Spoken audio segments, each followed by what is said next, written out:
Guys ഇതാണ്ടോ അത്യാവശ്യം ഉണ്ട് ഈ വലിപ്പം വരുന്ന പരലിനാണ് കേട്ടോ നമ്മൾ എറിയുന്ന ചൂണ്ടയ്ക്ക്.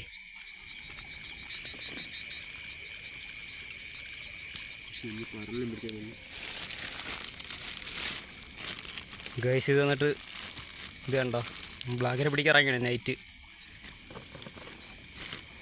ഇതേ രീതിയിലാണ് നമ്മൾ കുരുത്തിയെടുക്കുന്നത് കേട്ടോ.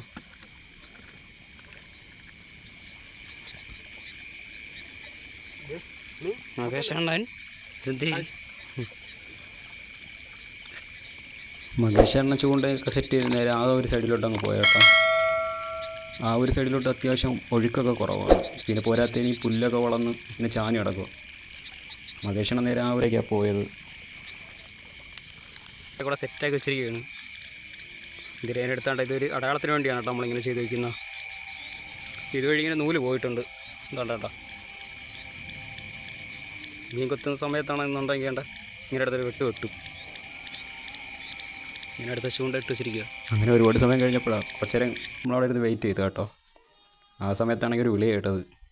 ആ മീൻ അടിച്ചാന്ന് പറഞ്ഞുകൊണ്ട് വിളിച്ചായിരുന്നു. ഞാൻ ആദ്യം ഫസ്റ്റ് ഒരു മീൻ അടിച്ചത് ആണിൻ്റെ ചൂണ്ടയിലാണ്. ഇതാണ് കേട്ടോ നമുക്ക് അടിച്ച ഫസ്റ്റ് മീൻ. സംഭവം എടുത്ത് വിഴുങ്ങിയില്ല. പരമാവധി നമ്മൾ അതിനെ ഇളക്കിയെടുക്കാൻ നോക്കിയായിരുന്നു. ആണം തന്നെ അതിനിളക്കി എടുത്ത്. വലുതാണെന്ന് വെച്ചാൽ വലുതല്ല. ഇപ്പോൾ എടുക്കുന്ന ചൂണ്ടയിലെടുക്കുന്ന മൊത്തം ഇതേ സൈസാണ് എടുക്കുന്നത്. വലുതൊന്നും ഇപ്പോൾ അങ്ങനെ എടുക്കുന്നില്ല ചൂണ്ടയിൽ. ഈ ഒരു സൈസാണ് ഇപ്പം കൂടുതലും ചൂണ്ടയിൽ എടുത്തുകൊണ്ടിരിക്കുന്നത്.